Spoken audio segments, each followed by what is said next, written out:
furry torpedo to the jugular. This is Honey Badger Radio, radio with bite.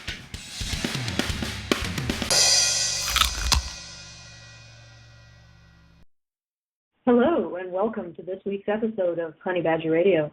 I'm your host, Allison Tiemann, otherwise known as Typhon Blue, and with me today are my co-hosts Hannah Wallen and Karen Strom, otherwise known as Girl Writes What. Also with us is a special guest host, Sage Gerard. Sage Gerard is better known as Victor Zen on YouTube. He's president of Kennesaw State University Men, a men's issues or student organization, and director of College Activism for a Voice for Men. You can access his most recent video, a roast of none other than Laci Green, titled There Be Dragons, in the link under show notes. While you're there, please also check out John the Other's video, I Object. I won't spoil the surprise, but let's just say it features JTO like you've never seen her before. I mean, like you've never seen him before. I meant him. Speaking of videos, if you're new to Honey Badger Radio and want to learn just how gosh darn evil we are, click on my video entitled Men's Rights versus Feminism Explained Using Magnets. Once again, you'll find it in the show notes. It details just what kind of despicable things us men's human rights activists believe in. The show notes are under the Blog Talk show window. Yes, we truly are the double zone. And the video, Men's Rights versus Feminism Explained Using Magnets, is all the dastardly proof you need. Speaking of dastardly deeds, if you want our deplorable, vile message of real equity that includes everyone, men and women, to reach a larger audience, please go to our website and donate. Our website is www.honeybadgerbrigade.com. There's a bit of a trick to it. You have to click on the images of the cards under the donate button. We make it harder because we only want smart people donating. It doesn't have to be much. It can just be a donation of $5. Every single bit helps us to expand our evil like a spiky zeppelin of doom. So go donate. Evil doesn't inflate itself, you goddamn layabouts. Tonight's topic is Feminism Objectifies Laci Green. And it's all about how feminism takes a normal person, psychologically breaks their kneecaps by stripping away their agency, and turns them into an acted-upon object. Just perfect for justifying all of the social crutches that feminism used to line their pockets. The only ticket for this full feminist treatment is a vagina. I'm going to hand the mic off to Karen now. Karen, take her away. Hi, guys. Just to let you know that I'm not going to be here for long. I have somewhere to be in about an hour or an hour and a half. But, feminism does absolutely objectify women. And one of the things that I don't think that they understand is that when you have a body focus, when you have a focus on the body, what happens is you don't actually divorce the idea of there being a mind attached to that body. What happens is you change the perception of the type of mind that is involved. So the fewer clothes somebody is wearing, the more naked they are, the more you are concentrating on their body, the more you are seeing them as vulnerable, as being able to have experiences, being able to feel things, being able to have harm done to them, being able to have anything done to them, right? And the more clothes a person has on, the more you see them as an agent, or I guess Laci Green said subject, right? Somebody who's capable of doing things. So basically what you have is this horrible conflict in feminism where they say that objectification is a bad thing, and yet they take advantage of the objectification of women in order to amplify and promote all of these ways that women are harmed, all of these ways, women are looked at as just bodies. Well, they aren't. Nobody is looked at as just a body. They're looked at as a body plus that mind that's capable of experiencing things and having things happen to them, right, and having less moral responsibility for what they do, right? And those are the things that feminists rely on, right, in order to promote domestic violence policies and sexual assault policies and all of these other things, right? It's never her fault. She never had any responsibility, she never hit first, all of these things, right? She has no moral culpability, no ability to act, only to react. And so feminism really does, like, they capitalize on the objectification of women. They absolutely do. And one of the things that I think is really amazing about feminist ideas of sexual objectification is that they see that as somehow worse than the fact that I see, the plumber that's going to come in and fix the plumbing in my house. I only want him. I only want him as a tool. I don't give a shit what his day was like. I don't give a shit about anything about his life. I just want him to do the job. He is a tool in my hand, right? Just like she said, men think about women, or women are thought of, right? We objectify people constantly. The cashier at the grocery store, the pizza guy, who cares? Who cares what their day was like? Who cares what their childhood was like? Who cares whether their wife loves them or whether she's sleeping with somebody else? Who cares? They're bringing the pizza. I'm going to give them money, and that's the end of it. So I really, the entire fact that they put so much weight on the fact that it's sexual and that they see sexual objectification as a bad thing rather than a source of power, which is really what they have used it as. It's absurd. Anyhow, whoever wants to talk, go ahead. Yeah, it's definitely absurd, and it's absurd that she isn't even acknowledging the fact that she has risen to fame on strategic use of her sexual power. Yeah.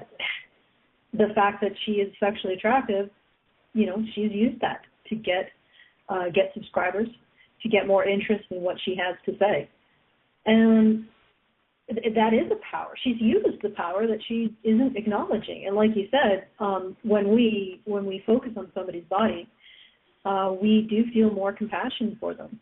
And why wouldn't we? Like the whole idea of sexual objectification, and I believe JTO covered this in his recent video, I Object. Again, the link to that video is in the show notes below the Blog Talk radio window. He covered one crucial aspect of feminist theories about objectification. They require believing that men exclusively think they exclusively think only about sex, right?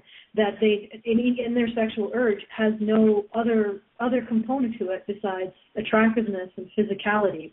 Like that that when a man thinks about sex, he isn't thinking about a woman's personality. And that doesn't even factor into his attractiveness, to his sense of her attractiveness. And I can tell you that from the guys I've known, they will maybe say one story to their guy friends, and like it might be colored by the fact I'm a woman, but they do. And in this case, these guys weren't interested in me at all, but they do actually care about personality. And the idea that when a man sees an attractive woman, all he wants is a fuck doll, and everything else is like feminist theory essentially turns him off, like his humanity off. Like it turns his humanity off because at that saying he has no interest in personality. Well, why would a human being have no interest in these other factors? Like it's just I'm not explaining it correctly, so please do go to JTO's video and take a look at how he explains it, because it's going to be far superior to how I'm explaining it at the moment. But there was a couple things that I wanted to bring up. There was a feminist criticism of our show intro, which is intentionally meant to be sort of simplified and provocative, right? And the criticism is that we're saying that we're overlooking the fact that thoughts lead to action when we're mocking the idea that then thoughts dehumanize women.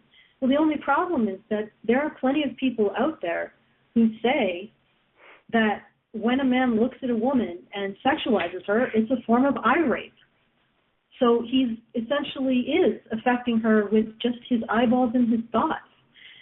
And the other thing is the way that feminists tend to go with the thoughts lead to actions thing with objectification. So men objectify women, and those objectifying thoughts lead towards men acting in certain ways. Is that objectification is to blame for the glass ceiling? And I have to say, the problem with that line of reasoning is that feminists also complain that attractive women are paid more. So how is it possible that simultaneously objectified women are denied pay raises and more benefits and denied career opportunities at the same time as attractive women are doing better than less attractive women? So how does objectification cause, if objectification causes men to turn women into objects and deny them those pay raises and those career opportunities, then wouldn't attractive women who invite more objectification be worse off? And yet, study after study shows that they're actually reaping the benefits of being attractive by earning more and having higher career prospects than their plain or unattractive sisters. So when you say that thoughts lead to action, well, you got to choose one. And well, I think that. I'm sorry. Go ahead. And it's either got to be that objectification leads to the glass ceiling, or objectification leads to attractive women going higher than their less attractive peers. Like, how do you explain that? Okay, there you go, Sage. I'm sorry about that. I thought you were done for a second. But you were absolutely right. John the Other's video was absolutely incredible on the subject. And when he brought it up, I really do think that he was correct when he essentially said that, in essence, Laci needs objectification. And I could just go ahead and bring up Anita Sarkeesian again and talking about how one could just use comments on the internet to secure hundreds of thousands of dollars. But I think one other theme that's extremely important to bring up, and I don't hear talked about very often, is the feminist presumption of gullibility and the feminist presumption of impressionability of audiences. That is to say that feminists assume, kind of like what people who don't like violent video games assume, that people are almost incapable of essentially thinking for themselves, and that they can be programmed by televisions, by magazines. And that I think in a way, feminists, in assuming that they have the responsibility of children, that is none, they also assume that other people think like children and are impressionable like children, and that colors the way that they actually view the people around them. And I think that this is an incredible thing to mention, because even the most basic elements of critical thought, they don't even grant others. I mean, it's almost as if they think that if you put a naked woman by a Coke can, automatically you always want to buy the Coke. And it just doesn't make any sense to me.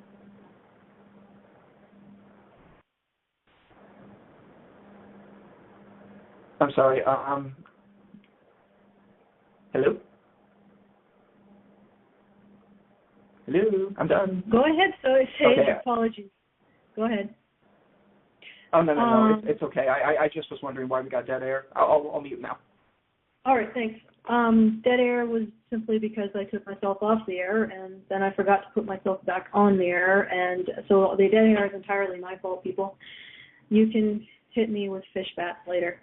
But what I was going to say is that I think this is consistent. This idea of gullibility is consistent with this idea that somehow men's thoughts affect women. It really does come down to it, like I said, with this irate concept and this idea that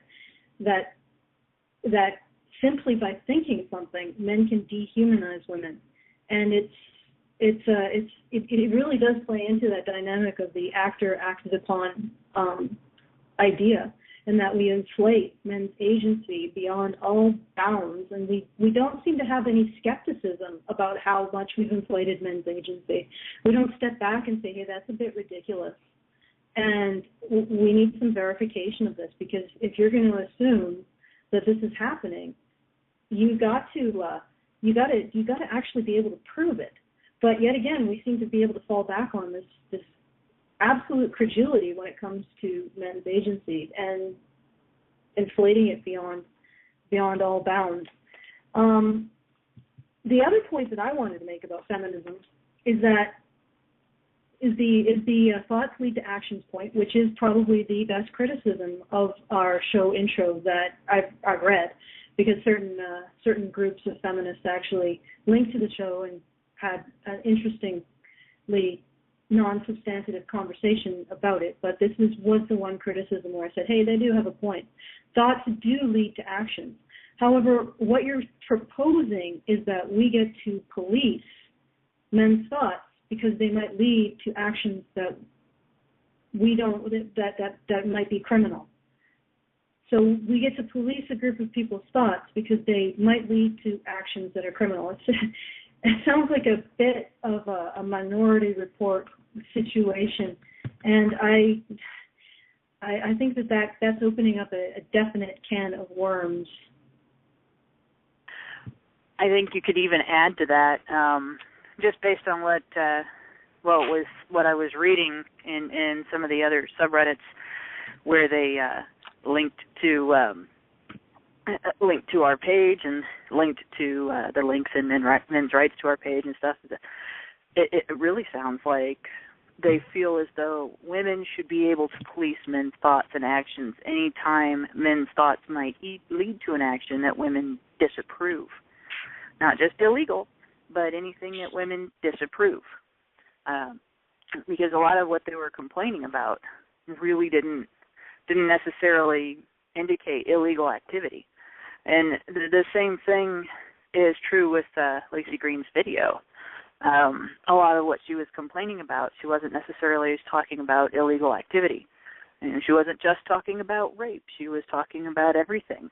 And the idea that perhaps, maybe objectification does lead to changes in work behavior or changes in promotion one way or the other. It doesn't actually give you the right to police somebody else's thoughts. It gives you incentive to question why that is happening to women. And I personally, in the workplace, have a thought on that, and that is the difference in dress code between men and women. Now, if you go into the lower paying areas where everybody wears a uniform, it's pretty much universal. Everybody has to wear the same uniform. Everybody has to look the same, male or female, and you don't necessarily see as much. Although there's still differences in things like hairstyle and fingernails, where women's styles are a little more frivolous, and men are usually a little more practical. But as you get into a more formal attire type of business, men have to cover everything up.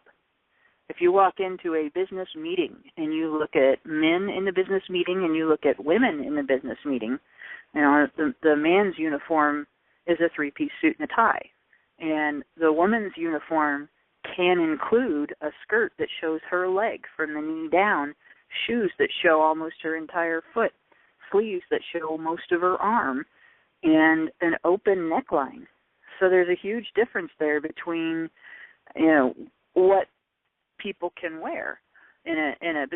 Men can't get away with anything that is open or showing or anything less than completely serious attire in that type of situation, or they're just not taken seriously. And one of the things that Laci Green stated was that men aren't subject to that, when in reality it's actually worse for them. So it may be that some of what she's citing as objectification takes place because women actually face less strict rules when it comes to what we're allowed to wear. I don't actually think that it's about strict rules as far as the dress codes go. I think that it is actually about gender roles and the agent-object dichotomy and how much power each gender can get out of those things. Women can get a lot of power out of objectifying themselves, out of saying, things are happening to me, somebody do something about it, right?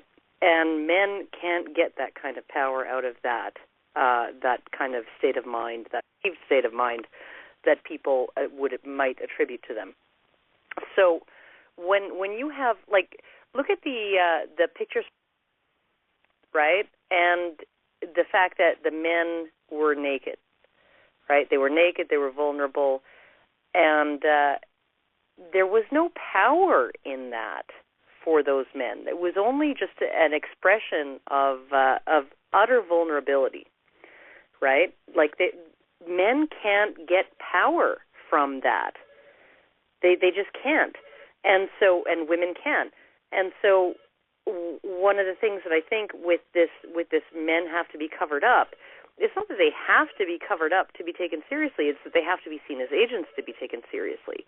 They will not be taken seriously as objects. They have no power to gain from being objectified in those ways, in the sense that they are capable of experience and vulnerability and all of those things.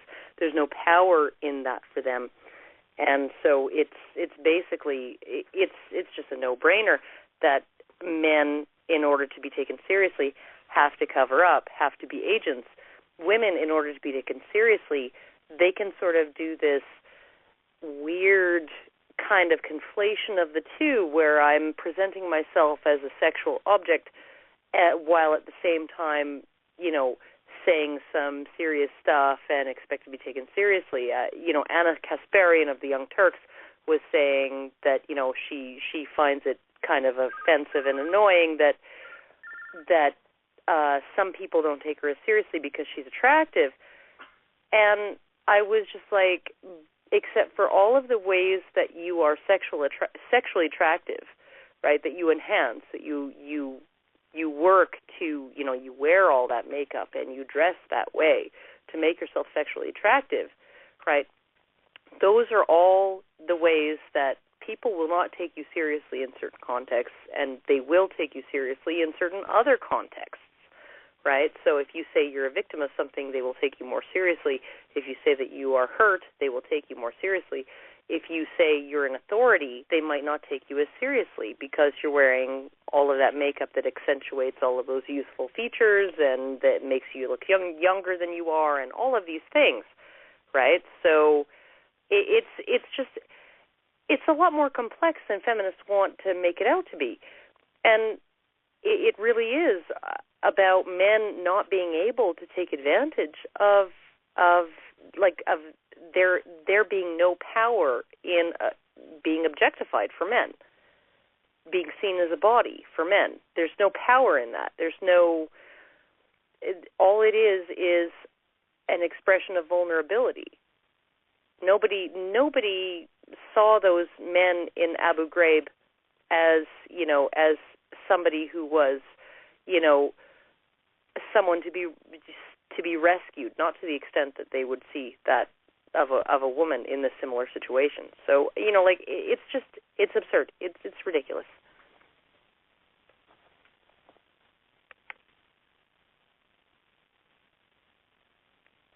In More Than a Body, and I'm actually going to disagree with Karen just a bit. In More Than a Body, Mind Perception and the Nature of Objectification, they did find that when you focus on a man's body, you do generate those feelings of compassion for his situation. And I would also point out a very interesting thing that happened in history, or this is sort of the art history thing.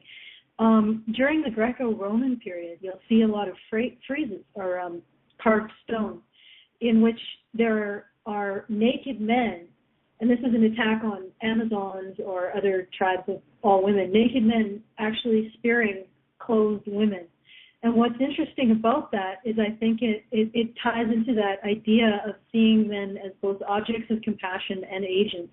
Now that's millennia ago, but I found that interesting that they wanted to capture both being seen as requiring compassion, but also acted very agentively towards women.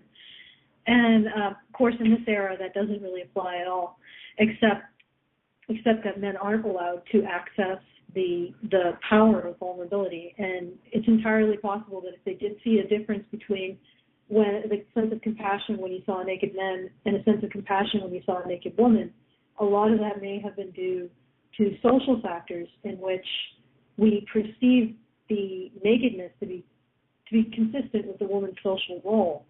And so I wanted to put that out as just a correction on that particular bit of science or what it found.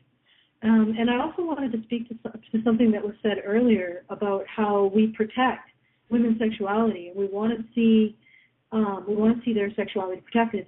And it ties into Laci Green's point that women have less sexual power than men. And she says that men have more sexual power than women. And consistently, this has been possibly the most breakout funny point in her video. By the way, if you want to see Laci Green's video in its entirety and its original form, again, it's in the show notes underneath the Blog Talk radio window. But I wanted to point out that we are willing to entertain policing men's thoughts in order to protect women's sexuality. How much more power could there possibly be than having society want to essentially strip a group of people of their right to think their own thoughts in order to protect your sexuality? There's no greater power than that. Well, I understand that we have somebody on the line soon, so I'm going to make a very quick point based on some of the stuff Karen was talking about earlier. And I do concur. One thing that I am very interested in knowing more about is something I mentioned last week was something I called a mass cultural codependency of men, that is to say where men obsess about the problems that they do not have, the problems of others, namely women. And I would think, and I've gotten the impression from my own experiences, that one of the greatest things a man often hopes for is the approval of a woman. And if we're going to be talking about, things like female approval and the way that culture influences the way we think, I mean, you could just think about all the movies that their plots hinge on a woman forgiving a man or something like that.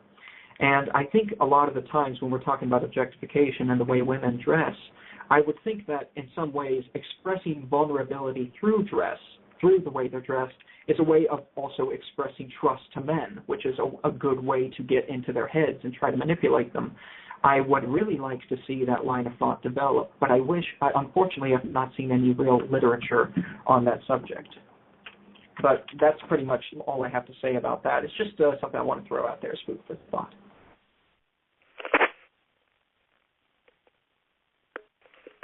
Hi. I agree.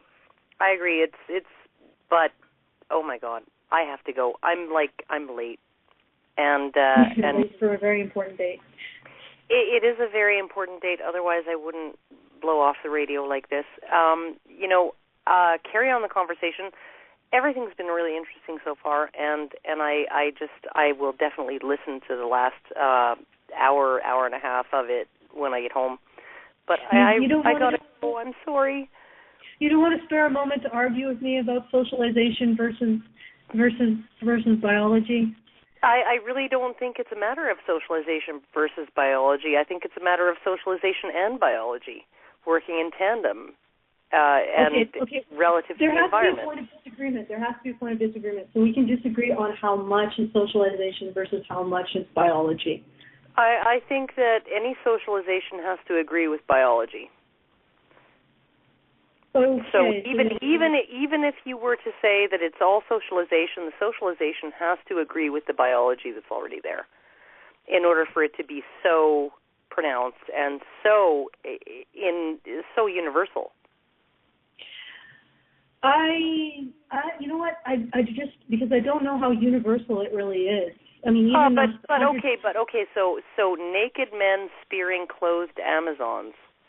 Yeah. So the men have to be naked, and the Amazons have to be clothed in order for the men to not be seen as monstrous.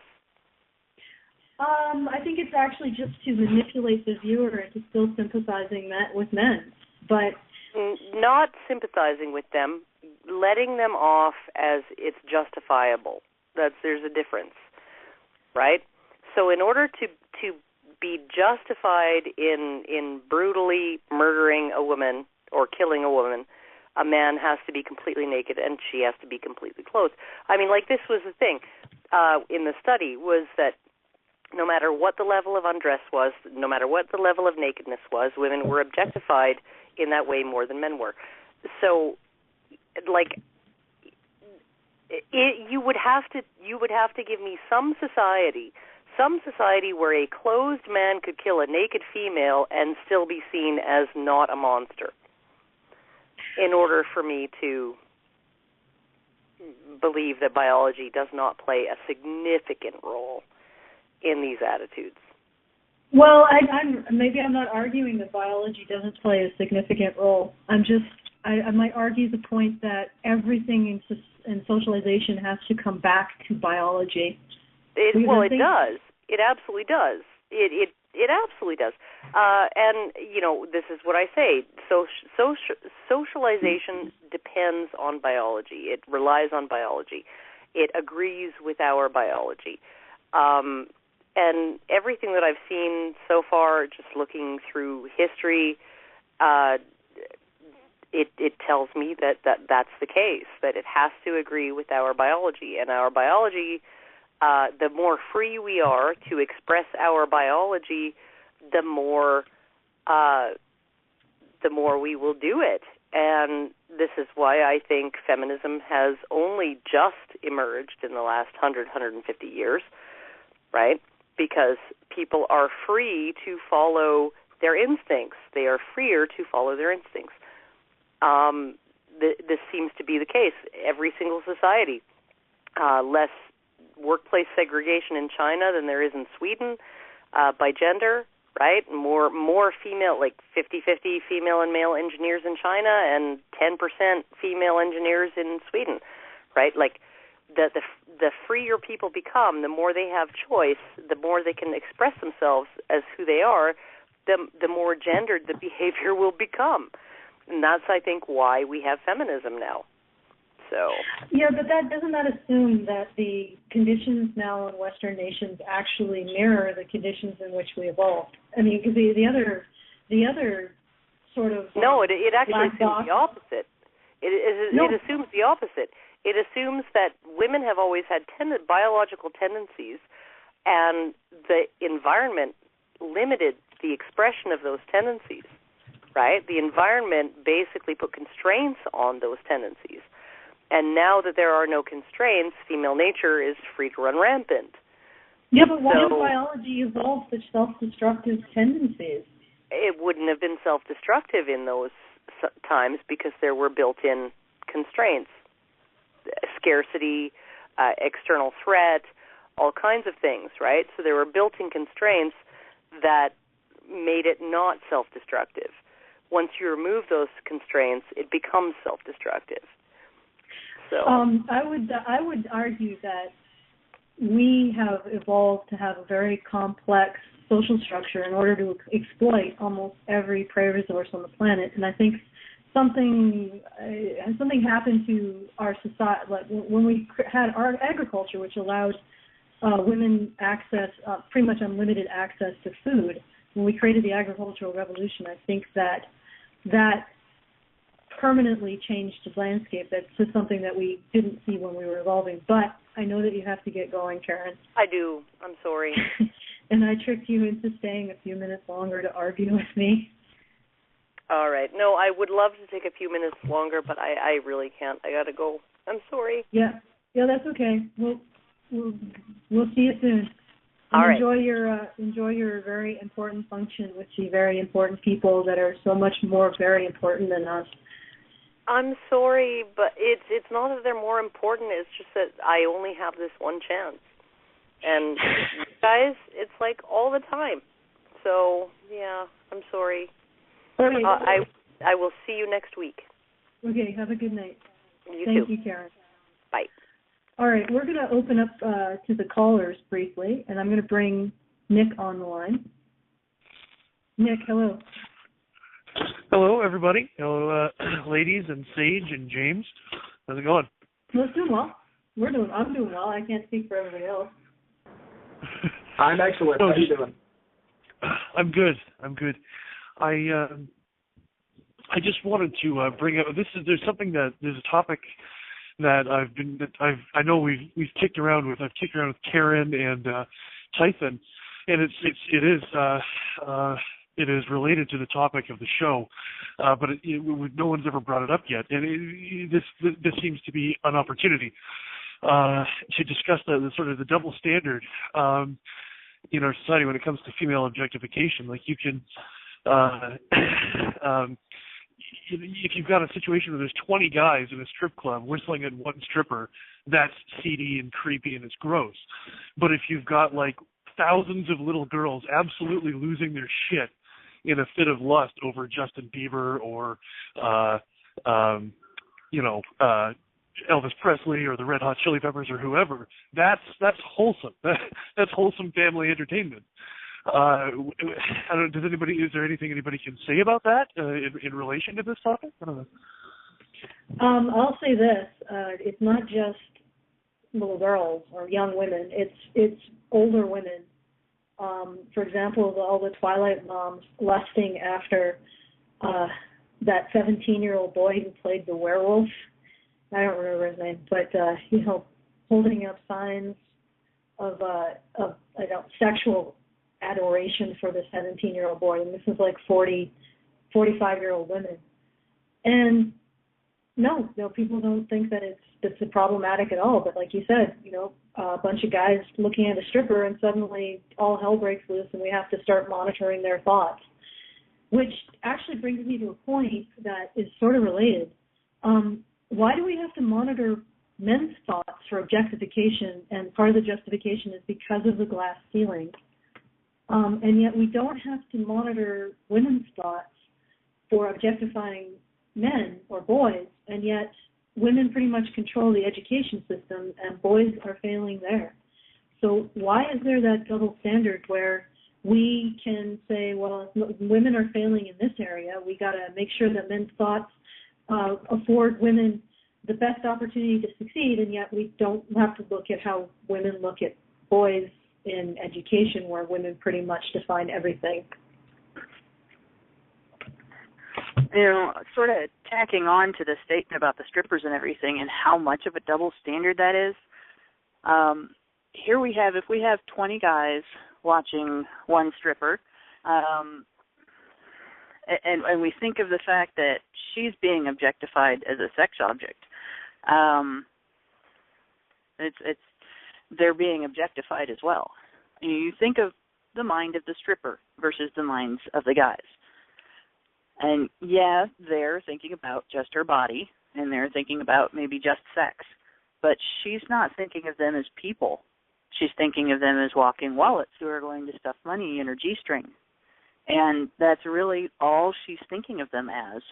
If she's thinking anything at all about their humanity, she's thinking about how she can play on their humanity, how she can pull and tug on their emotions to get them to give her more money.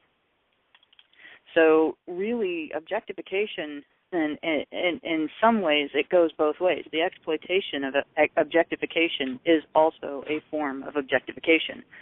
Feminists simply don't acknowledge it because it's not happening to women, and it's not always necessarily objectification as an object to have sex with.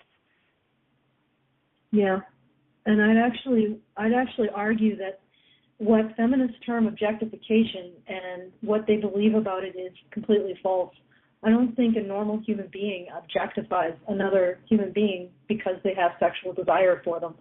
I think that's a ridiculous notion, and it always baffles me that we have an entire field of academic study that seems to be dedicated to proving that men's sexual desires for women hurt women and subjugate women. Just their desires are toxic or damaging. And the other point I wanted to make about this is that in the example of the stripper with the room full of guys, I don't think they necessarily are just focusing on her body, because I think from having read certain research into what guys talk about going to strippers, and this was researched by a researcher who was, I would have to call her anti-feminist, so I think it was probably much more accurate. But what she found was what guys were after was the feeling of being desirable, that the stripper would pay attention to them and make them feel like they were desirable. And So what the men were after was the feeling of being sexually desirable. And I find it interesting that it requires to enjoy that. It requires being aware of the stripper's subjective experience, because desire is theory of mind. It's being able to visualize someone else's emotional and physiological states and take pleasure out of it, and take pleasure out of feeling desirable. And in fact, I believe a lot of male sexuality is driven by the desire to be desired. And it's true about women too. I think it's just a feature of human sexuality. And that desire to be desired is innately a process of subjectification of the people that you are desiring, that you feel sexual for, that you feel sexual towards a person, you find them physically attractive or maybe emotionally attractive, on whatever level, and you want them to desire you. You want them to experience that subjective state of desire. You are actually modeling their personality and their emotional state. And you are taking a certain aspect of pleasure from that modeling. So it's exactly the opposite. When we feel sexual towards someone, it's more likely that we are subjectifying as opposed to seeing them as a plumber who's just doing a task. And I think a lot of guys are used to just being the plumber doing a task, and to be seen as a sexual object, a sexual being, because there really is no sexual object, as a sexual subject, is something a lot of men will pay money for. They'll pay women money to make them feel like sexual subjects, like that they are sexual beings. And it's funny because that's sort of the reverse side of this thing that feminists complain about with sexual objectification, that women are seen as sexual beings, and that's all they're seen as. Of course, that's wrong, because when we have sexual urges towards someone, we actually subjectify them. We actually care about their desire. But the other side of that is feeling sexually invisible. And feminists will, on one hand, say that women who are considered sexually invisible by society are harmed by it. And on the other hand, they'll say that women who are seen as sexually desirable by society are harmed by it. And it's funny because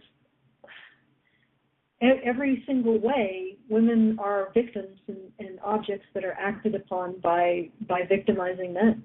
You know, it always comes down to that acted upon dichotomy, and it's really unfortunate that we can't, that they have to constantly have it both ways, that women have to constantly be victims. But we're going to go to a commercial break, and if you have anything you want to talk to us about, well, within reason, within the show topic, please call in. The number is 1-310-388-9709.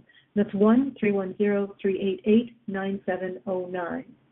And before we go to commercials, I'll ask again, please consider donating to us if you want us to spread our vile message of evil Zeppelin doom to the world at large. And the donation button is once again on our website, www.honeybadgerbrigade.com. That's honeybadgerbrigade.com. It's you have to click the little card icons underneath the donation button because we want to make it extra hard for you. We don't want to make anything easy. We're women. We're like that. And James, cue up some of those commercials.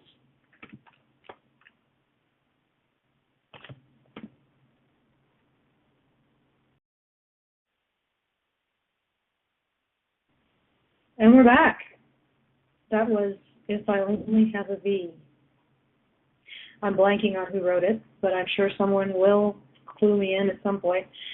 And the show topic today is Laci Green. Feminism Objectifies Laci Green. If you have anything you want to say to the topic, please call in. The number is 1-310-388-9709. That's 1-310-388-9709. We have two very good video responses linked to Laci Green's video on objectification.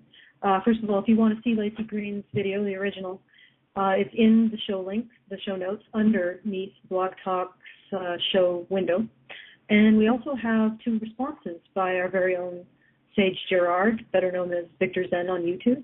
He did There Be Dragons, which was a roast of Laci Green. And then we also have John the Other's I Object. Both of them excellent responses to Laci Green. Very much worth a moment of your time to take a look and watch.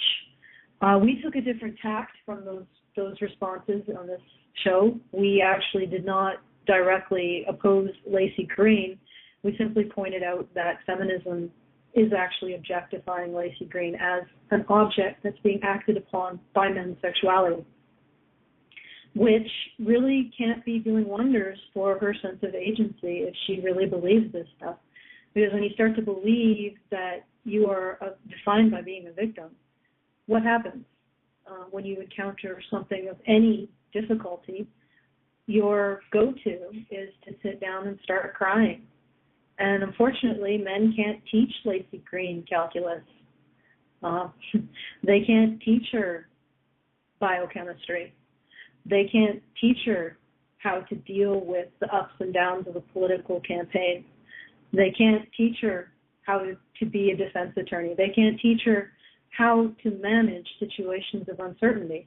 And if, again, you embrace a socialization in which your response to any difficulty is to sit down and start crying for someone to save you, well, you're sort of opting out of the kind of mental toolkit that you need to do things like science and mathematics and technology and biochemistry, and do things like run for political office and other things like run a company.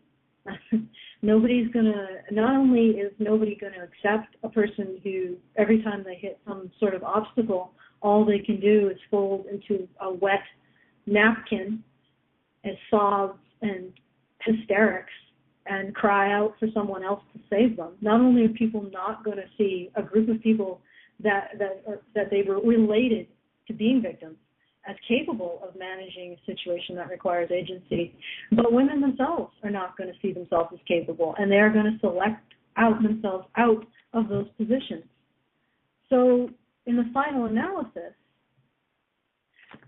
Laci Green is embracing her own objectification as a victim object. And we're going to go to callers right now. First of all, I am bringing on Yobi. Yobi, you're on the air. Hello? Hi. Hi, Alison. I'm Yobi. When I was talking to James Huff, I was thinking about a show top, an idea that goes along with sexual objectification. And I just thought of this just now, but there was a experiment done by this guy in Europe. He was in the subway, and he decided to see, would women objectify a man? Like, would they see like him as a sexual object to be desired on? And it's kind of funny the results that he got from this topic, from this experiment. He had like some kind of in his pants, he put like maybe a cucumber or something like that. I don't even know what it was. But it made it look like he had like an erection. And it was really funny because he also had like a hidden camera in his pants. And he pretty much like recorded all these women actually staring at his crotch, and he actually got a couple of compliments for his, you know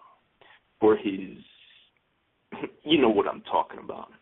But yeah, it's like these feminists, they always talk about how men are objectifying women, and yet it's like John the Other said, like Laci Green pretty much gives herself all this makeup.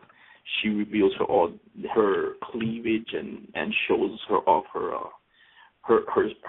goods, and people flock to this. People love the way she looks, and it gains a lot of views. And at the same time, she says, "Stop objectifying me." and it's really funny. Just like that, too. Yeah, exactly. Stop objectifying me. And also there was this guy. Do you remember? What was his name? Nash Grader, I think his last name is. Do you remember the video that he made where he explained the things that he likes in women? I don't really follow a hell of a lot of pop culture stuff, but I'll take your word for it. Oh well, there was this popular guy. He's pretty popular. He looks like Justin Bieber, like the way Justin Bieber looked back in the past. And he pretty much made a video, and he's really popular. Of course, I should say he's not as popular as like Justin Bieber or like Shane Dawson or PewDiePie or any of those guys, but he has his own following, and he has a lot of girls looking up to him, all because of his looks, pretty much. That's what I believe. And he made a video talking about what he likes in a girl, and they weren't even unrealistic expectations that him and his friends want. And all the girls, all these social justice warriors from Tumblr that were subscribed to him attacked him for it and thumbs down his video. They thumbs it down to hell, and it caused them to remove the video from YouTube. And at the same time, they're talking about how you shouldn't have these expectations for women. They're unrealistic, and you're making it look like we're objects for your desire. And at the same time, they're pretty much only fans of him because of the way he looks. It's crazy to think about. Yeah, it certainly is crazy to think about. Well, thank you for those thoughts. We appreciate you calling in. And no problem. I got one more question. Question though. Do you remember those? Do you remember those pictures that you drew for the writers for ABFM? The pictures, the writers. The drawings that you drew of all the writers? Yeah, I well, of course I remember them. I drew them, but go ahead.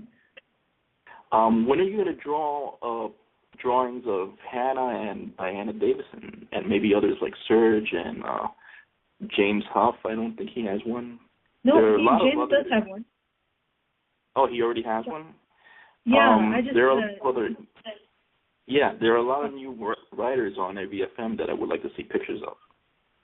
Yeah, well, it's just it takes a long time to actually do those portraits. So, and I've been working on my own art project. It's essentially a science fiction comic book, and so I haven't had a lot of time to do some portraiture, but I will be doing a few more.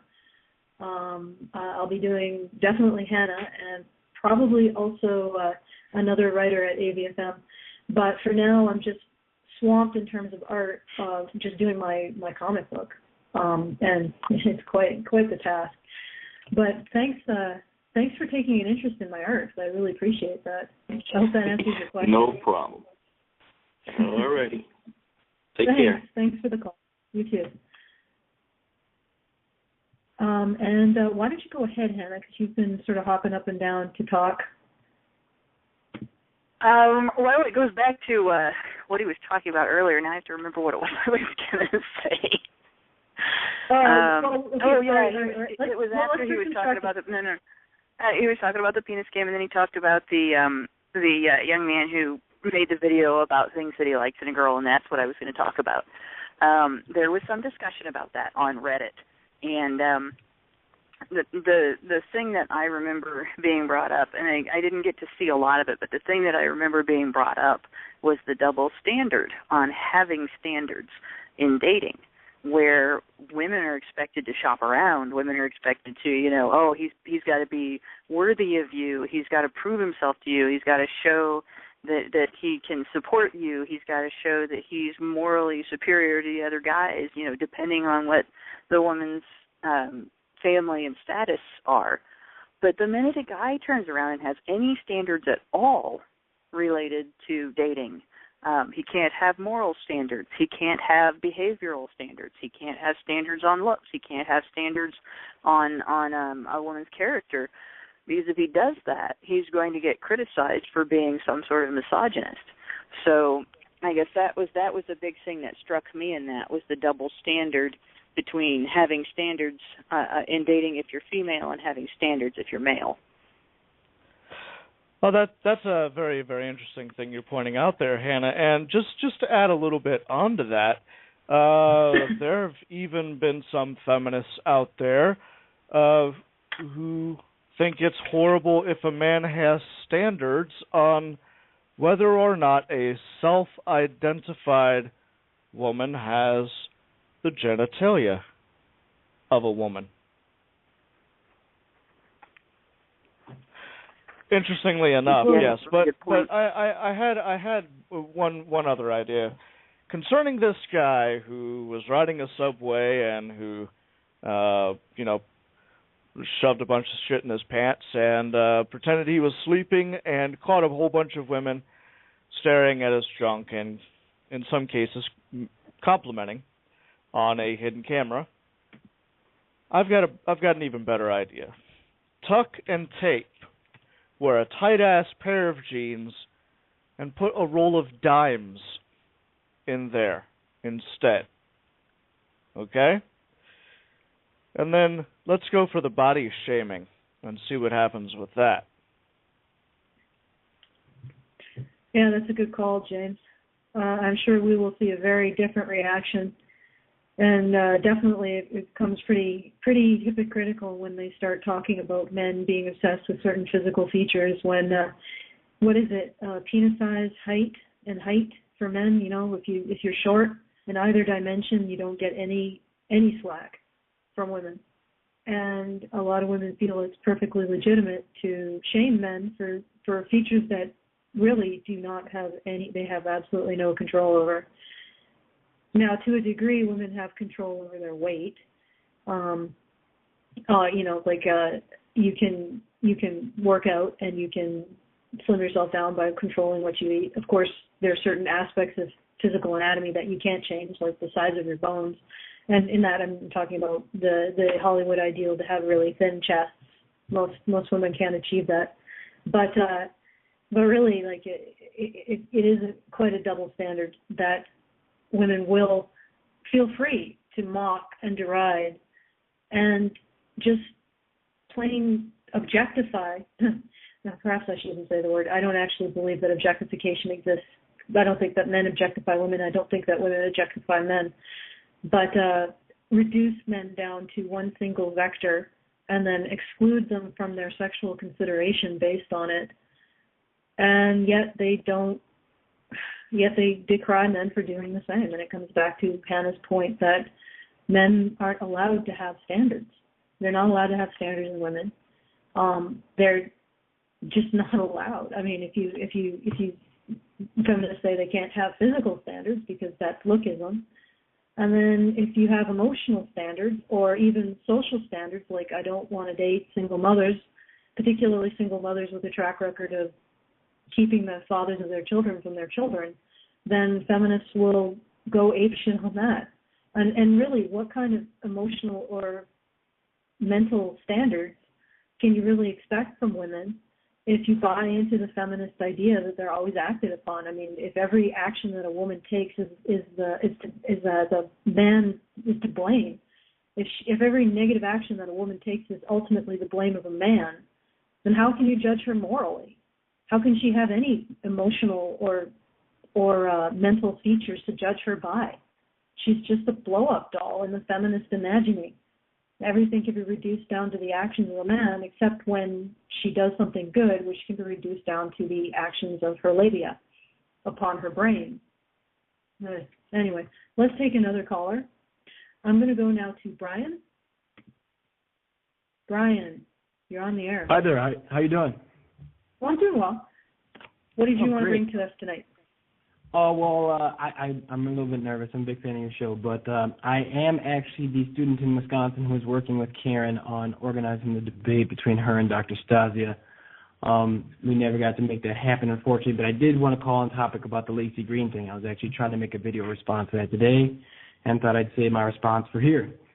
In addition to being a student, I am also a male model at Ford Models in the Chicago office. So I wanted to lend a little bit of perspective about male objectification, and I get where you're coming from about objectification as they've defined it not really existing. I'm also not sufficiently convinced that they've met their burden of proof on that assertion. But with regards to as a male model, I think it's part and parcel of the territory that when I respond to a call, I'm not responding. They are literally using us as human templates. I'm not responding or being chosen based on my passions or my personality. I'm being used as a human template to sort of wear these clothings and push this idea to this demographic. And what's concerning to me is the victimhood of one side. She does a great job of articulating one side of the equation, but she doesn't really factor in how a man gets objectified or how a man gets catcalled or how a man gets groped. I mean, I'm pushing 28 on my second degree now, but once upon a time I couldn't walk, I couldn't enjoy a bike ride or a walk by myself, let alone with my girlfriend without being harassed or catcalled. I mean, women do it too. And the idea that, especially in clubs when alcohol is thrown into the mix, the way I was responded to almost always trying to say, hey, this girl grabbed me, I didn't want this unwanted advance against me, almost inevitably my response was man up or something to that effect. It was well, why wouldn't you want that? Are you gay? It's just like, well, in person I have boundaries, I have, physical space, and that it sort of concerns me and frustrates me to hear this sort of one side of the equation, not hear how men also feel that physical objectification, but on top of that, the financial objectification too.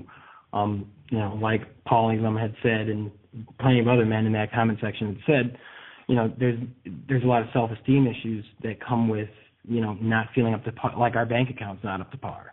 There's a lot of pressure on us to go to school, get a good job, and be a good provider, and we don't hear women venerating or revering trash collectors or janitors or these necessary positions. They're constantly focused on the big money earners, the big power providers, and there's a lot of pressure on guys too, and you can see that in the failure to launch phenomenon and all that other stuff. So, well, thanks for that. Go ahead, Hannah. What you're talking about is something that I've kind of seen with my brother, who is a musician, and I've seen it in two ways, because I've seen young girls objectify him in that is the only part of his life that they paid attention to, right down to, when we were in school. I mean, we're talking 20 years ago, but when we were in school and he was in a band in high school, and the junior high school girls were pretty much playing the same thing that the girls did when Elvis was on the stage, standing in the front and screaming and everything, but they didn't know the first thing about him. And people would call our house and want to talk to him and not really know anything about him. And it was like he wasn't a person with time to with a need to have his time to himself and have a life of his own. He was a musician. Yeah. But at the other end of it, there was also this treatment by adults in the vicinity who had no idea that he was also a straight-A student, planning on going to university, planning on developing a career and everything. When he'd date a girl and they'd find out that he was a guitar player and a singer and, he was in a band and everything, instantly he was a slacker. He didn't have to have any other information given out. He was a slacker because he was in a band. So this whole idea of the pressure that men are under, I don't think a lot of women realize it, especially if they grow up without brothers or if they don't pay attention to what their brothers go through, or they're not close in age, that they don't realize the pressure a guy is under to perform for everybody else. Right. Yeah, I'm pretty sensitive to that too. I mean, I just did it as sort of a side gig. I no longer did it. I moved away from the nearest Ford office, and you have to be sort of within a certain driving distance to respond to client calls and photo shoots and stuff. But when I came back, I have a BBA in finance. I graduated in 2007. I came back for a degree in radiologic tech. Rarely, when I was with a girl, did she ask about any of those things or take interest in any of those things once I brought them up. And it hurts as a guy to sort of realize that somebody's with you not because of who you are, but basically because of what you can do for them. You're sort of like arm candy too. It's sort of like, that sort of hurts. And it's a painful realization. And believe it or not, a lot of my male model friends actually have a problem finding women they have meaningful connections with, precisely because of that. They feel like they're so superficialized, and women just rarely are really reticent to admit it. They have no problem, lusting after them or waiting for us after a fashion show or after we walk the catwalk or something like that. But then, let's go out and let's talk about, let's talk politics. Let's talk about, they're not interested. Suddenly they're turned off, and it's just like, you're cute, just don't talk. And so the guys get some of that too, and that it's painful to listen to girls constantly talk as if they don't objectify. Like men don't have GQ telling us the clothes she wants. Like we don't have men's health telling us the ads she wants, et cetera, et cetera. No, it is true, and that double standard is really unfortunate because we don't really want to hear. As a society, we're really, really reluctant to hear that women have an effect on men, that women actually act on men. It's almost like this taboo thing that men have an interior life that's influenced by women. I mean, even more, it's so taboo. It's like oh my God, women act upon men? Men are acted upon by women? Oh, my stars and garters. That's crazy talk. And really, that's really what the men's rights movement that I've seen is been a place for guys to talk about how things affect them and say that, hey, no, this is not appropriate behavior. Or alternatively, if you're going to hold us to this standard, why can't we hold you to an equivalent standard? These are conversations that need to happen in order to move forward and to find a new equilibrium that's everybody is happy with. As far as that's my point of view. Did you have anything else to add to this? No, that's pretty much it. Thanks so much for your time. I appreciate it. Thank you, Brian. We're going to go now to Fatherless. Fatherless, you're on the air. Hey, how are you doing? Oh, doing great. I think, maybe two things. One of the things about feminism that one of sort of like the cracks in the armor that were the things that sort of gave it away for me was that they never ever seemed to really ask men what they were thinking. And whenever they tried to talk about what men were, thinking, it never had any relationship on any kind of thoughts that I had thought or that any man I knew had ever thought. I never met a man who was trying to dominate everyone around him constantly, And it's very strange when you get that, the personal is political idea, that every single time a man and a woman interact, it's this microcosm of this, massive collective oppression. It's very strange because once you look at it like that, whatever the motivations of that man, whatever the internal dialogue is, whatever his background is, it's all erased. And you've reduced the motivations and the purpose to that person into this little cog to fit into your cute little ideology to explain things that's convenient for you. And I wish there was a pithy term to explain what this is, because it's almost like, ideological objectification. You're just you don't really exist. Your experiences don't matter. Your fears don't matter. Everything about you doesn't matter at all. It's just, how can I tie it together into my narrative so I get what I want politically? Yeah, I think that's absolutely correct. Thank you for calling in and mentioning that. I think that the word you're looking for is just simply projection. We're talking about an entire ideology. Exactly, trying to fit you as a cog into their narrative because it's non-falsifiable. It's pseudoscience. And in order to keep something non-falsifiable, then certain demographics have to fulfill certain roles to make it seem consistent on the surface. And I think that the projection, the characterizing of men as agents is just in essence objectification in and of itself. I would actually say feminism is the ideology that could be characterized as the bully on a playground, making you hit yourself with your own hand and screaming, "Stop hitting yourself." That's feminism.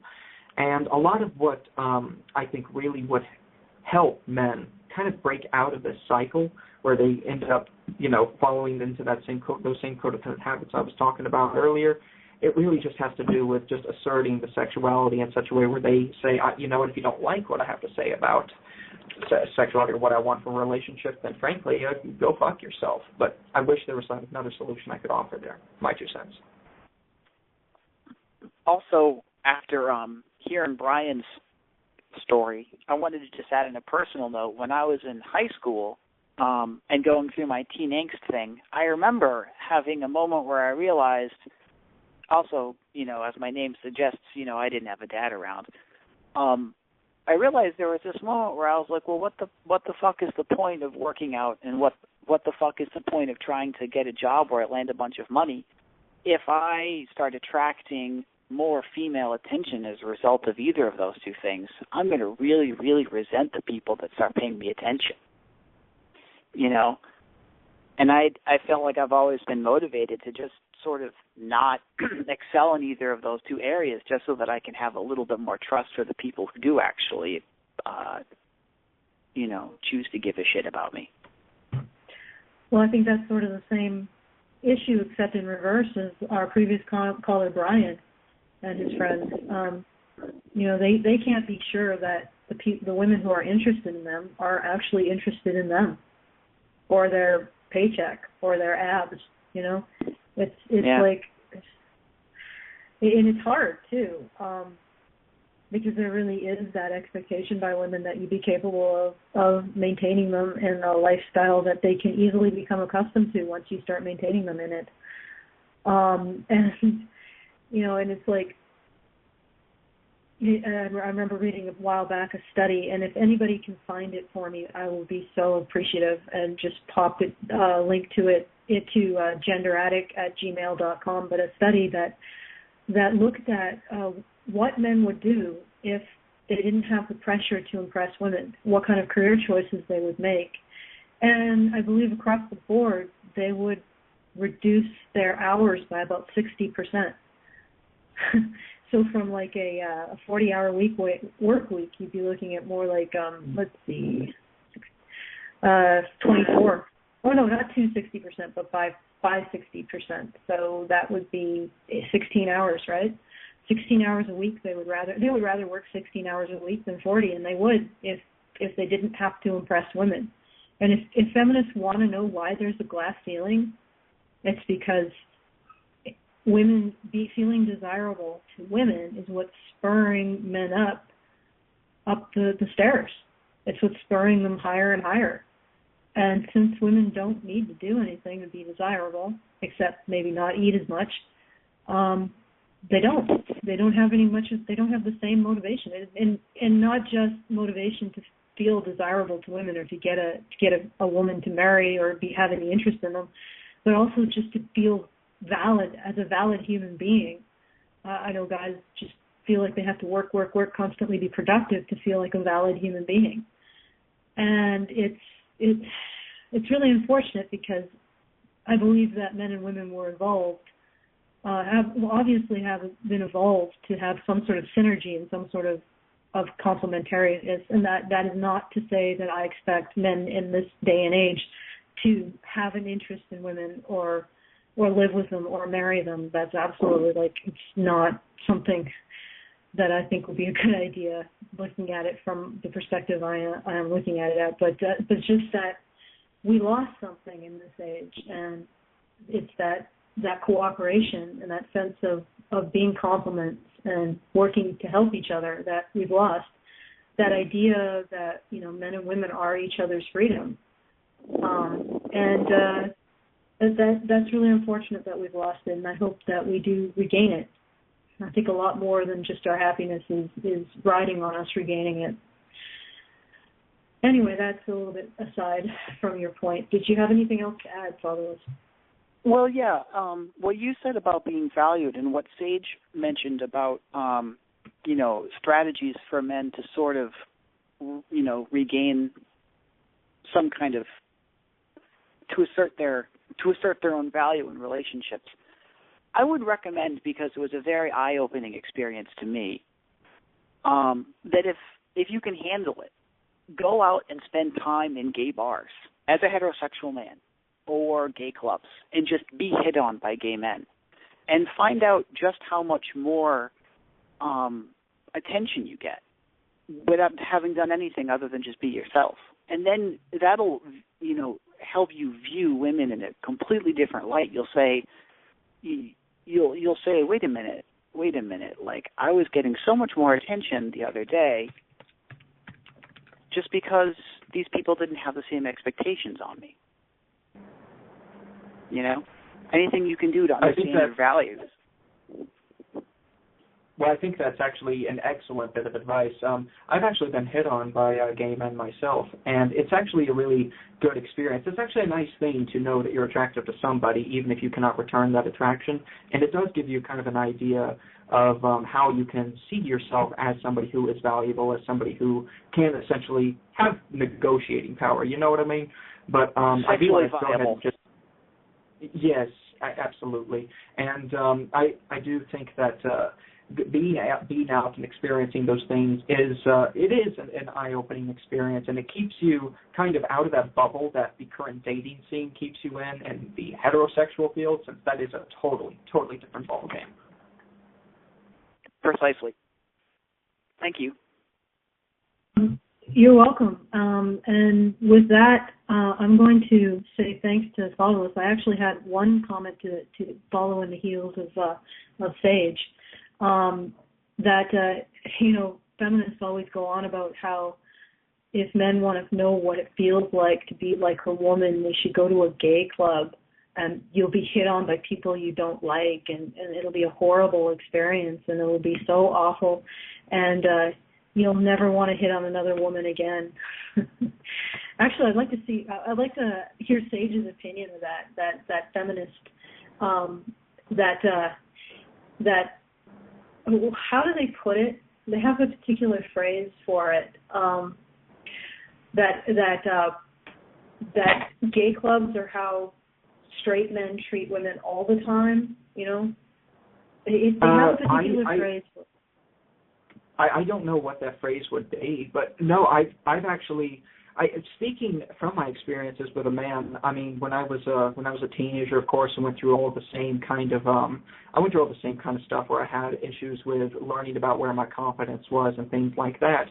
And being hit on is actually really flattering. If the norm is that you do not get hit on that much, when it actually happens, you actually are validated and they feel that you do have viability, as Fatherless put it, which is a great word for it.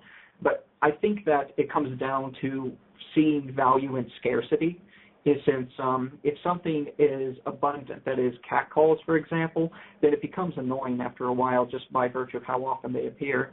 In fact, my own mother commented on this in her experiences. She said that she used to hate, catcalls, but as she got older and the age got the better of her, she says she started to miss it because they became scarce. And, in fact, I'll make this really quick since I know that we have other callers waiting. But a very quick story. A friend of mine who was in the Army, he got to travel a lot, and he's a very good-looking dude. He went over to France, Germany, and a bunch of other places, and the women saw him as exotic. Again, very tall, bronze skin, just great physique. And he ended up getting hit on a lot. Women were slapping his butt, and he ended up pretty much getting all the women he wanted. But when he finished his service and he came back to the States, no one cared anymore. No one hit on him. No one said anything. And all of a sudden, his viability went away. And when his viability went away, again, he started to miss it. But when he was experiencing all that attention, it only became annoying to him when he realized he couldn't get peace. It only had to do with scarcity and nothing else. And it didn't have to do with being objectified. It was just a matter of getting peace. And I think a lot of guys can get their first boost of confidence can be through those environments that Fatherless was talking about. I still think it's a great thing. There's just a balance to be seen. Yeah, and I finally remembered what the phrase was. Homophobia is a straight men's reaction to being treated like a woman, like women are treated every day by them. That's such bullshit. Yeah, that's what they said. Like they essentially said that homophobia is straight men's reaction to being treated like a woman by straight men. Just total bullshit. But we're gonna pause now, and once again, if you feel like chatting, the call-in number is 1-310-388-9709. That's 1-310-388-9709. I'm going to go. Let's bring Hannah. Let's pull Hannah onto the bridge here. Hannah, you have the floor. Just one on the whole thing regarding cat calls and getting hit on all the time and everything. And it can be a matter of scarcity, and it can be I don't know, a matter of if something is plentiful, you don't appreciate it as much anymore. But I think at the same time, how it happens, when it happens, and how often it happens also have something to do with the way the individual carries themselves and presents themselves. I mean, I'm not abnormally beautiful or anything strange like that, but when I was younger, I used to get hit on a lot because I looked older than I was. So I got hit on by people who were older than me, and had to explain my age quite frequently. And this was not something that, it really depended on how I presented myself and how I dressed and how I spoke to people. If I demonstrated my age really well, I didn't experience it as much. But if I was quiet and I wore my mother's clothes because in junior high they fit me, and I looked the part of an older girl, it happened quite frequently.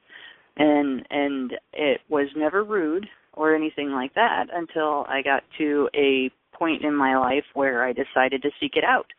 And so when I became, more boisterous, more loud and obnoxious for a while as an older teen, then I started to get loudness and boisterousness and some obnoxiousness back in my direction.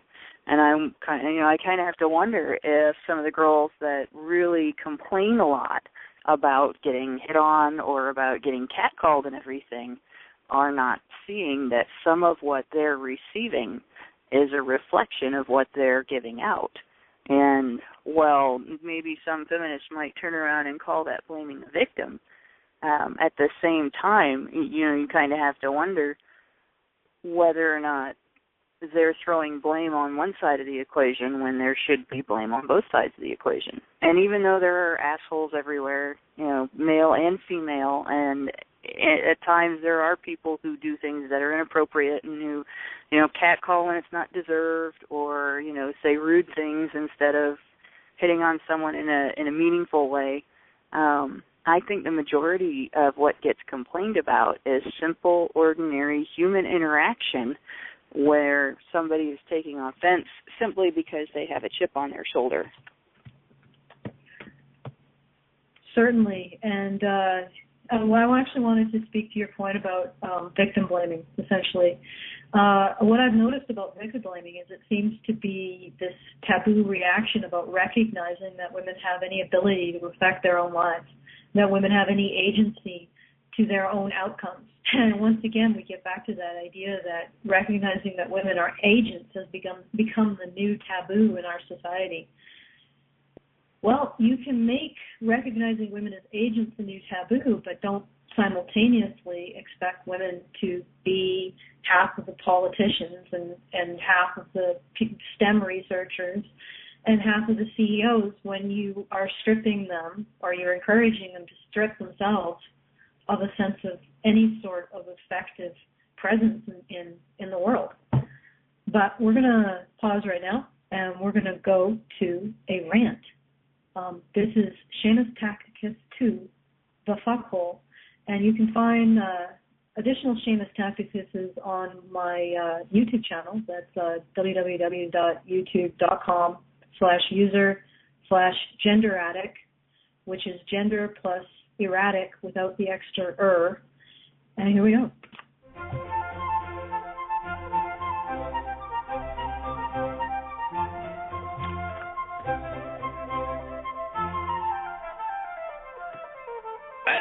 Welcome to Shaman Tessitas, the Field Guide. Tonight in the second installment of Shaman Tactics, we have present your host, Typhon Blue, with a referred and special case of the Shaman Tactic, known colloquially as the fuckhole. And now we present to you Typhon Blue. Welcome to Shamus Tacticus, a field guide. My name is Typhon Blue, and today I'll be presenting a somewhat rarefied and fascinating specimen of the species Shamus tacticus, colloquially known as the shaming tactic. Without further ado, I present today's shaming tactic, the fuckhole. This shaming tactic is employed in the following way. All, most, or many men use women as fuckholes, or in terms of a collective male hive identity. The patriarchy endeavors to turn women into fuckholes. This particular Shamus tacticus arises out of cross-pollination between several subspecies. Shamus virilius violentus, male sexuality is innately degrading to the female. Shamus objecticus, men routinely view attractive women as sexual objects rather than sexy subjects. And Shamus unilateralis, that when you objectify women as fuckholes, you do not simultaneously objectify men as rapists.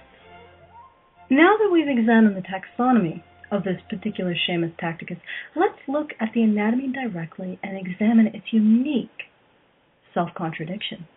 First of all, let's ask the audience, how many men out there like the idea of being reduced down to a dick sticker inner, or fuck stick? Do you enjoy being summed up as a provider, forced or unforced, of Wagyu stuffing? Do you like being told that regardless of how many planes you build, how many interstate highway systems you design, how many manned missions to Mars that you undertake, you are only defined by your desire to stick yourself into a woman without regard to consent? Have you ever in your life considered yourself summed up entire by where your penis goes? Now, pickup artists are exempt from this question. We already know how you will answer that. And really, in the final analysis, how arrogant is it for a woman to proclaim that men are defined entirely by their desire for a female fuckhole? That the entire edifice of modern civilization was built as some sort of convoluted ploy to turn women into fuckholes, rather than giving women an escape from the often backbreaking and repetitive labor that was part of maintaining a household. What this Shamus tacticus fails to realize is that while it simultaneously blames men for objectifying women as sexual receptacles, it objectifies men as rapists. It reduces men down to a one-dimensional stereotype of violation and degradation of the female. It's essentially saying that this is it. This is their entire existence. Now, as far as I know, fucking is one of the two most favored activities for a mammal, and I'm fairly certain hard labor doesn't even make the list. Although I will caution that science has yet to determine definitively that mammals prefer sex to hard labor. Yeah. So let's think more deeply on this point, shall we? At one time, women were responsible for providing nearly everything that our modern central heating, electricity, indoor plumbing, washing machines, canned goods, all of these things, requiring considerable tedious labor. And at that point in time, women's primary value was essentially a household mule. Correspondingly, men's primary value was as a field mule. So this particular Shamus tacticus seems to be saying that historic patriarchy enslaved women by enabling their transition from mule to fuckhole. And correspondingly, this patriarchy privileged men by keeping them mules instead of turning them into fuck sticks. Ah, valued only for hard labor instead of sex. A vision of utopia for men. Indeed. I hope you've enjoyed this installment of Deconstructing Shaming Tactics. Thank you for listening. Direct all inquiries to SeamusTacticus@gmail.com.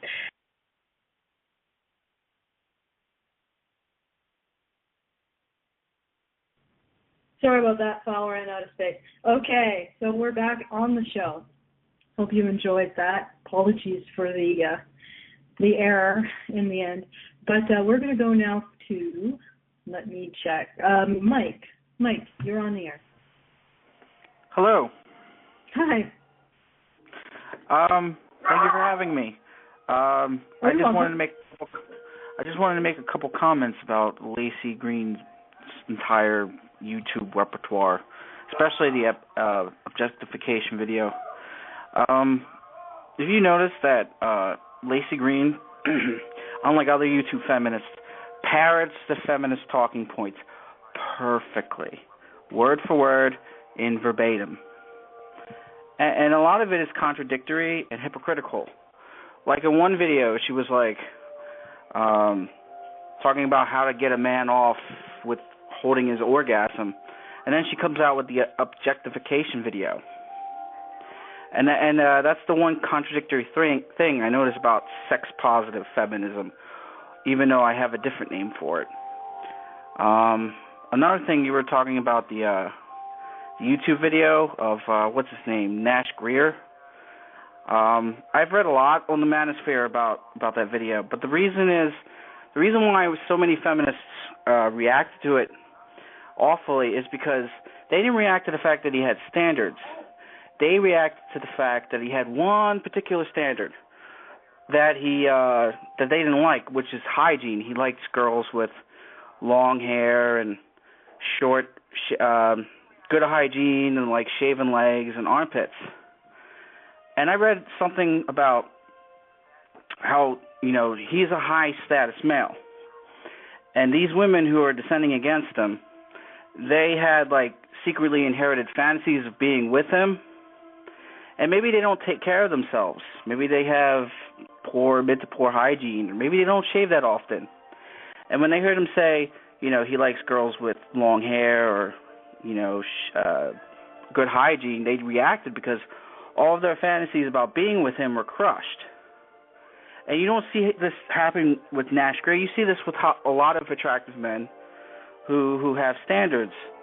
They often have to become feminists in order, as a PR tactic, to avoid having flack against them for what they say. And I think it's common. It's very common among male celebrities who are attractive and who are very high in the the sexual marketplace scale. That especially the one standard they objected to the most, that objection to having a standard that women would shave. That is during Movember. During Movember, looks like we lost the caller. During Movember, feminists went off on a tangent about how much more attractive men are if their faces are shaved. Now, that's kind of bullshit in and of itself. It's not a universal thing. But I think it was really more about attacking Movember than it was attractiveness. But nobody objected to that on the basis of women not having the right to tell men how to look. It was more a discussion of whether or not it was an attack on Movember. Here you have a guy who states a preference related to body hair. Very similar kind of statement. You would think that since feminists felt entitled to make that statement,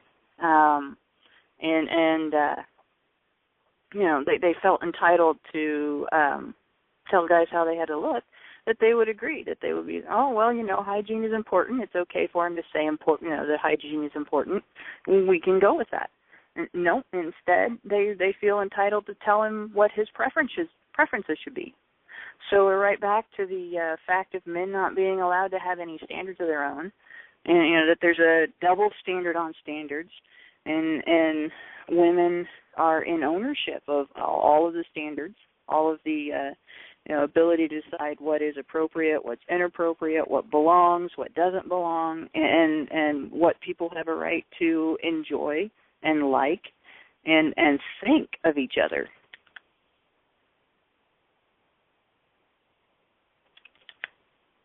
Yeah, that's definitely true, and it actually also reminds me of the first post at Men's Rights Saskatoon. Zombie Danny actually talked about how one of the things that woke him up to men's rights was his feminist girlfriend at the time saying how disgusting the facial hair men were growing for November was. So on the one hand, women can have it goes back to that double standard. Women can have whatever standards they want, but men constantly have to justify any standards that they have. And I wanted to thank Mike for calling in. Unfortunately, we had to mute you because there was a considerable amount of background noise. And I'm going to go now to Angela. Angelo, sorry, I apologize. I called you Angela. Thanks. Angelo. Hi there. Hi. I completely agree with your points on agency. I'd say that from my point of view, I grew up wondering about the issue and saying to myself, okay, let's consider this. My perfect partner would not be inferior to me. They'd be equal to me. And what's happening here is another lever to undermine men's sexuality, say that men's sexuality is disgusting, unlike women's sexuality, which is cool. And by doing this, they're taking away girls' agency and making them inferior. They're making them, I'd say that, having come to my conclusions, women who don't sort of step up to the mark and take responsibility for their actions, therefore they've made themselves inferior. I have to. My ideal partner must, should be equal to that. And I sort of agree with your points that you've been making. Well, thank you for agreeing with them. I also agree with my own points, which I usually say them. No, that sounded actually really snide. I apologize. No, that's okay. Yeah. Yeah, I mean, it's generally weak. I think these are really weak arguments, because really people, you and I, Typhon, we're flexible, aren't we? And, grown-up, intelligent people would be equal within their relationship and then just otherwise play to their strengths. And it could be that the woman has a bigger earning potential. Or it could be, anything that doesn't sort of normally conform, but making an issue of it, and it's taking away agency. I completely agree. I wanted to call in and try and make a simple point, not to get sidetracked. So there you go. Thank you, for all the stuff you guys do. Well, continue to expand on the subject. Yeah, I'll speak to that. Well, first of all, you really can't take away someone's agency. But you can sort of train them from a young age to think they don't have it. And you get those bad mental patterns, and it can be pretty tough, first of all, to realize what's going on, and second of all, to start to challenge. And I think that's the way we raise girls. We raise girls to have, and boys, but in a different way, and we're just momentarily focused on girls. Yeah, the same reverse attack is happening on boys now. Absolutely, this is it. As I said, I think I spoke to you last week. A boy not being frightened to touch his willy. It's the same thing on the other side of the fence. And the way that this whole debate is being carried is detrimental to girls. That's my point. is detrimental to both the sexes. Everybody needs to step up to the plate and and take their agency and not have these people sort of making unequal laws. Whether it be within the family, whether it be about the quality of men's perspectives on sexuality versus women's. We should be all considered equal in all of the areas, no?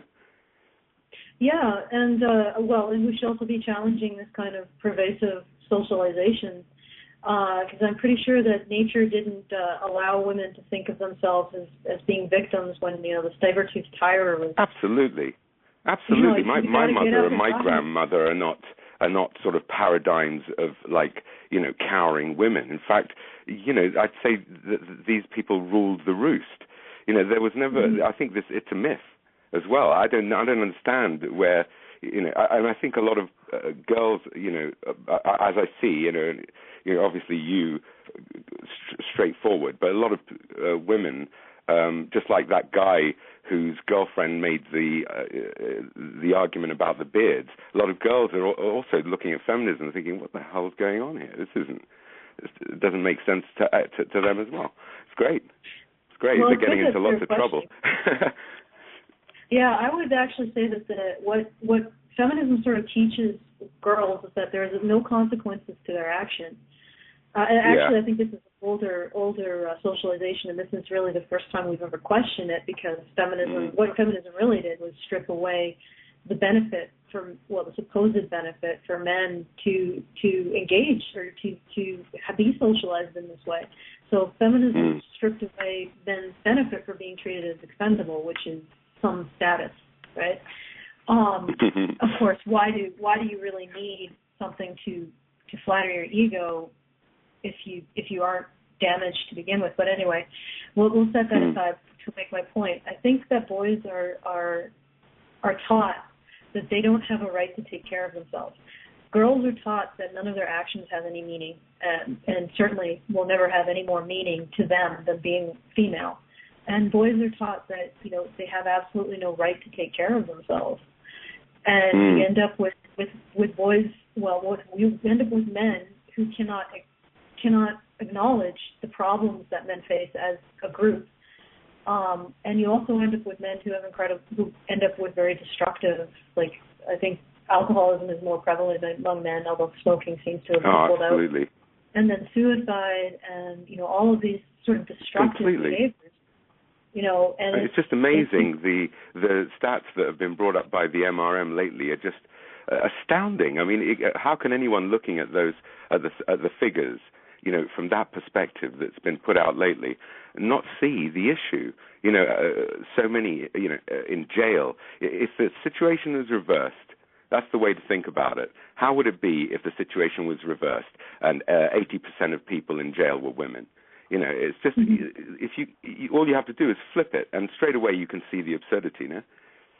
Yeah, well, I mean, two things spring to mind immediately. Is that there was a massacre of men in Serbia, and I think there maybe was one or two women among about 11,000 male victims. You think this was 11,000 female victims? We wouldn't be hearing about this till now, and the time the sun is a burnt cinder in the sky. Yeah, someone did a great video, didn't they? And that's the funny thing. Yeah, someone did this great video where it showed how every time on the news, certainly I think it was the UK news, every time that they mentioned death in the news, if it's a woman, they'd say a woman, a child, but when it was men, it was always people. They never actually said men died. So it's disgrace. It's a disgrace how the media can sort of take the part that they've taken in it, because it almost seems like someone's out to get us. Seems creepy. Yeah, and the other example I was going to use is that there was a place for a reform school that recently found 55 bodies of boys, and they've been taking them out of these unmarked graves in the U.S. Wow. And it was an operation from the early 1900s to 2011, and it had 55 dead boys buried on its grounds. Can you imagine if that was girls? Again, we wouldn't hear the end of it till now and doomsday. And it's just and the amount of the differential in care is really astounding. And in the end of the day, I'm not going to say that women are as harmed by the situation, but I think they are harmed. Men, how do you compare a psychological thing that you can fix with some effort and some discipline to a dead body, really? So I'm not ever going to say that women are in a situation where they're it is astounding. I can tell you when you face it as a man, and an intelligent man, it is exactly as you say, astounding. Your jaw drops and you're thinking, I can't believe this is surreal. What's going on here? Yeah. And how does this correlate with the way I've been brought up in society? I know what's good and bad. I watched all the movies just like everybody else. How these people think this is acceptable is outrageous. It's gobsmacking when it's happening to you. Yeah.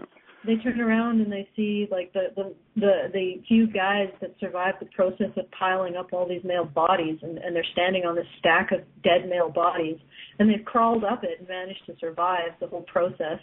And they look at that and they say, "See, that's male privilege." Wow, but that actually calls to mind something in Sage's video. Again, it's linked in underneath the show. The Blog Talk show window in the show notes. Sage is currently our guest co-host right now. Sage's video, which was called Therapy. Sage. He can't say hi because he's muted. Oh, yeah, he can say hi. All right. There you go. Sorry, I'm dealing with this freaking cough, but so take a look at that video. And there's this great scene where Laci says that women are reduced down to body parts, and Sage shows a montage of men essentially being cut into body parts. And it's like, how much more objectification is that? You watch the average Hollywood movie. I remember one particularly egregious example. It was horrible. It was some stupid disaster movie where there was a divorced guy, and his wife or his ex-wife had married a new guy, and because she had a spare, the new guy ended up being crushed in a wrench. Like, he was just crushed in a piece of machinery, and that was it. We got rid of the extra. Nobody even said anything, a word after that. Nobody even acknowledged that he died. She didn't even show any sign of mourning. And he's just gone. We don't need him anymore. She's reconciled with her ex-husband. And it's just, how can it escape their notice that men are treated like bags of slaughterhouse meat? But I gotta move on. Angelo, thank you so much for calling. Take care. It's been lovely talking to you. All the best again, and thank you very much. Best wishes. Bye-bye. Thanks. Bye.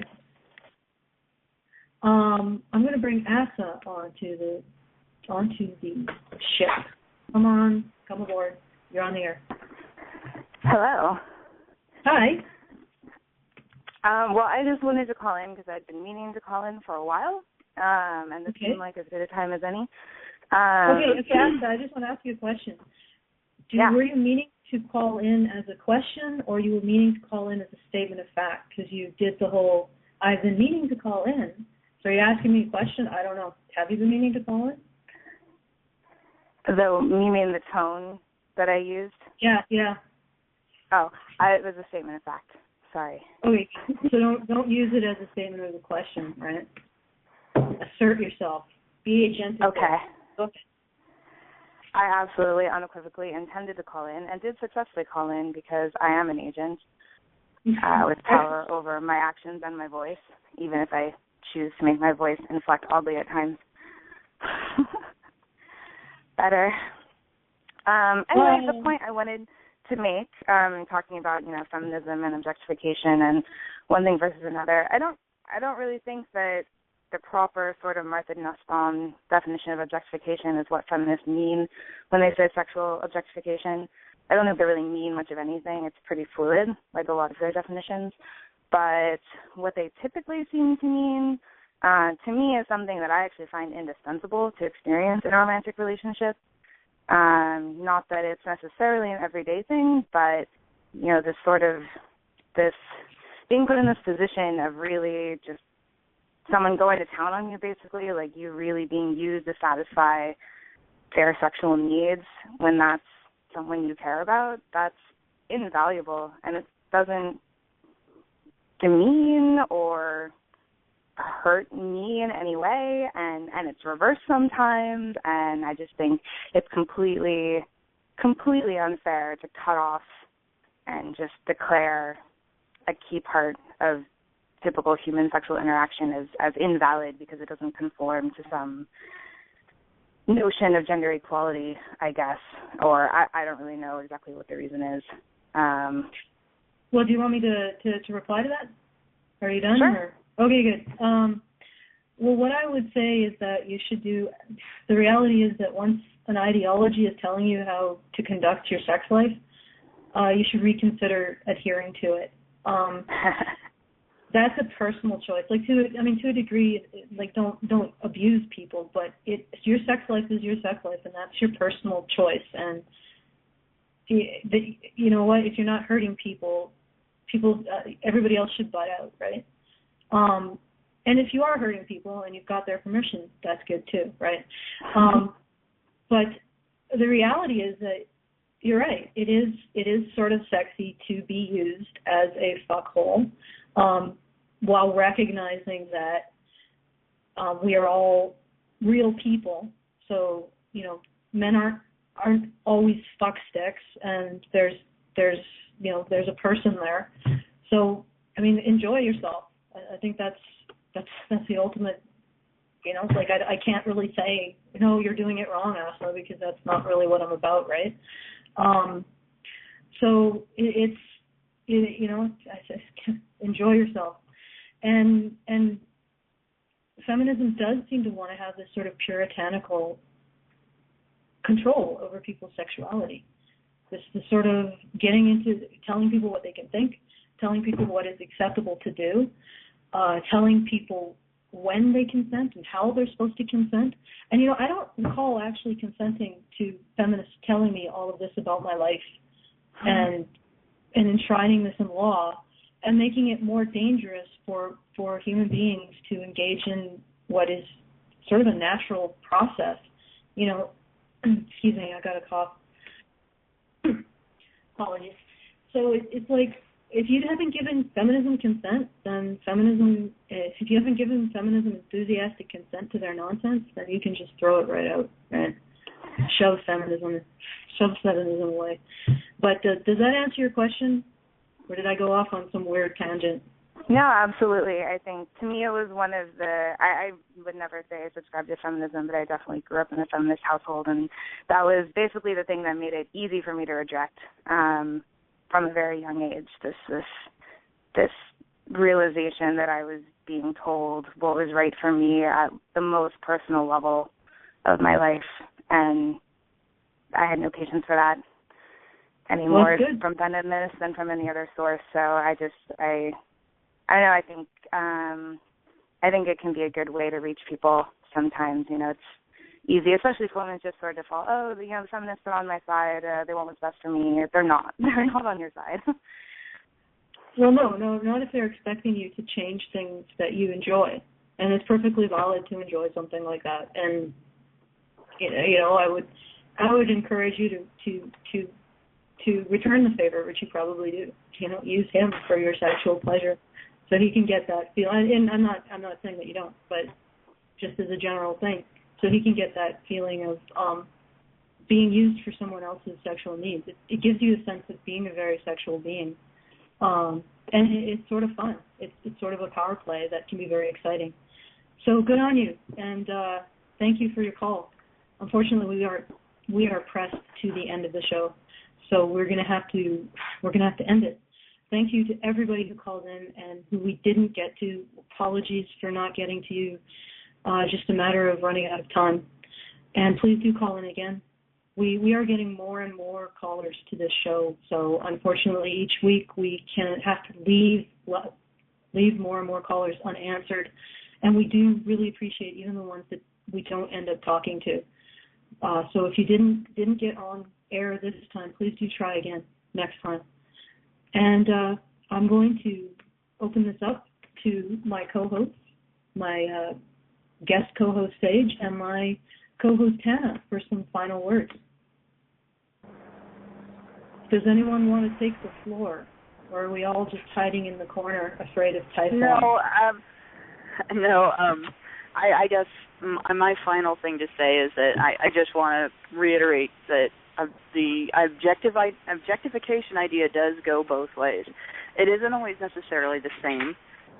Each sex uses the other as sort of a canvas upon which to project their fantasies, and some of the things about female fantasies may be a little different from some of the things about male fantasies, but it's objectification regardless.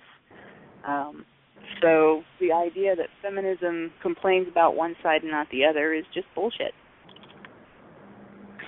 I think that the only thing I have to say is, again, I would like to see more of a continuation on, more of exploration on the subject of how feminists assume they can read the minds of people who essentially stare at glowing rectangles all around the world, and assume that people are just as impressionable as children in order to validate their status, in order to validate their perceived status as victims and children. And frankly, we really have to see more of an assertion of male sexuality in terms of fighting back and saying, kind of like what I said on my last show, I like tits, and if you don't like that, that's your problem. So thank you very much. I really enjoyed the show. Well, it's that time again, time to end the show, and to give thanks to our listeners and our callers, including the callers that we didn't get to. Thanks to our donors as well, and anybody who purchased merchandise on our site. For those of you who are first-time listeners, you can access the YouTube archive of our shows through our YouTube channel. That's www.youtube.com/users/honeybadgerradio. Thanks to my co-hosts for always keeping it real. Thanks to Phil for animating our ad every week, to Europa for his amazing art, and to James for keeping everything running smoothly. Thanks to Sage for coming on. That's great to have you as a guest host. And thanks for having me. A special thanks to the people who are trolling us. You always make the show that much more fun to host when you give us a bit of a challenge that we have to overcome. So, sorry that you didn't get on air this time. I think maybe we got one of you through, but, for the other ones, good job, good attempt. Try a little harder next time. And we definitely appreciate the attention. Okay, so tune in next time. Same Badger time, same Badger station. Good night. This is Honey Badger Radio, reminding you to take the red pill.